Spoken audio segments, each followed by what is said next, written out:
I can't believe I just sent that message to Professor Thompson. If I hear the word photosynthesis one more time, I will photosyn the scream. What was I thinking?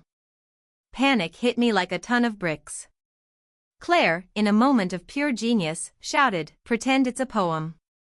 So, without even pausing, I shot back, "Your lectures, like sunsets. Too long. But beautiful."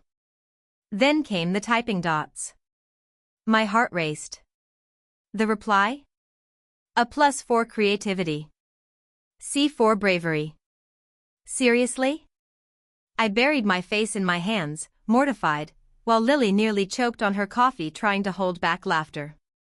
Lesson learned: think before you type, or you might just end up with a poetic critique from your professor.